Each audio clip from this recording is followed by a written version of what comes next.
थराद में एकता की दौड़ का भव्य आयोजन। वाव थराद से खबर सामने आ रही है, जहां 77वें गणतंत्र दिवस समारोह के तहत थराद में एकता और राष्ट्रीय एकजुटता का संदेश देने के लिए एकता की दौड़ का आयोजन किया गया। यह दौड़ दूध शीत डेयरी से 4 रास्ता तक आयोजित की गई, जिसमें बड़ी संख्या में लोग थराद 4 रास्ता सिविल अस्पताल 3 रास्ता और वाव थराद हाईवे मार्ग पर दौड़ते हुए नजर आए।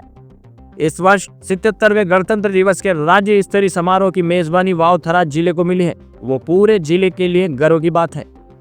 इस एकता दौड़ में राज्य मंत्री, जिला पुलिस अधीक्षक सहित जिले के कई वरिष्ठ पुलिस अधिकारी भी शामिल हुए और नागरिकों के साथ कदम से कदम मिलाकर दौड़े। एकता की दौड़ ने जिले में देशभक्ति, भाईचारे और एकजुटता का संदेश देकर गणतंत्र दिवस समारोह को और भी खास बना दिया है। थराद जिल्लाની અંદર રન ધ ફોર્મેશન અંતર્ગત દોડની રાખવામાં આવી છે અને આજે જિલ્લા વહીવટી તંત્ર દ્વારા જે દોડ રાખવામાં આવી છે એ ખૂબ સરસ કાર્યક્રમ થયો છે।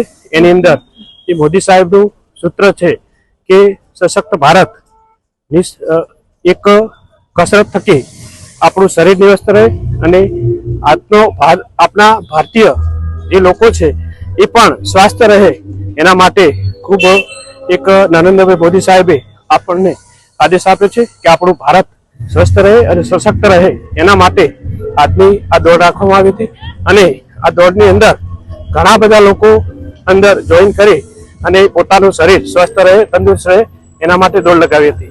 રાજ્ય કક્ષાના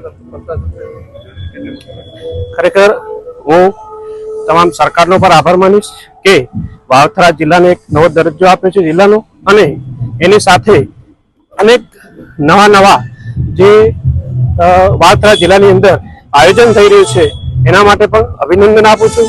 અહીં રાષ્ટ્ર ધ્વજવંદન પણ રાજ્ય લેવલનું અહીં વાવ થરાદની અંદર થાય છે અને એની સાથે અનેક પ્રોગ્રામો પણ અને રાજ્ય વાવ થરાદ જિલ્લાની અંદર થવાના છે। એટલે હું આભાર માનીશ માન્ય સીએમ સાહેબનો અને આ તમામ સરકારનો કે નવા જિલ્લાની અંદર જે કામ થઈ રહ્યું છે એને જે કાર્યક્રમો આપ્યા છે એ બદલ સૌનો આભાર માનું છું।